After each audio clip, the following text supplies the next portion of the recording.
Okay guys, I want to do a series of videos about the question, why do I need a realtor? With today's technology, you can get online, you can look at har.com, you can look at zillow.com, and you can search for a home yourself. And I've talked to many potential home buyers that say, Seth, why do I even need a realtor? Well, there's 1,000 reasons. We're going to take one at a time. And today we're going to talk about the contract. A home buying contract, a purchase contract, is a legally binding agreement that you enter into with the seller. And what you agree to in there is enforceable. And so I want to give you just one example. I had a buyer a couple years ago that did not use a realtor, that filled out the contract on their own. And one of the things that was completed was a section that said, I'm going to purchase this home for this sales price no matter what it appraises for. Lo and behold, the appraisal comes in $60,000 less than the sales price. And guess what? Ultimately, even though we tried to fight it, we tried to work around it, because they agreed to it in the contract and because that was really what the appraised value was worth, my buyer had to not only pay for their down payment and their closing costs, but they had to pay an additional $60,000 over the sales price, over the appraised value, because of what they wrote in the contract.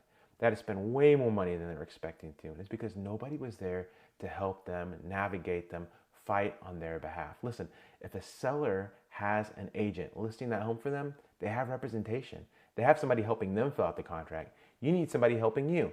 And listen, I know that a lot of us have a friend that has bought a home. Maybe we have a friend that bought a home recently and they want to try to help you. That's great.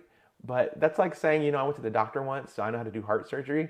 It's not the same thing. You need a licensed local real estate agent that knows the area, that's good at what they do, so that they can help you make sure that you're filling out the contract correctly, make sure they're negotiating for you, make sure that that they're looking out for your back and they're helping you not only get a good sales price, but there's all these little things that can be negotiated, and they're going to help negotiate those things for you too.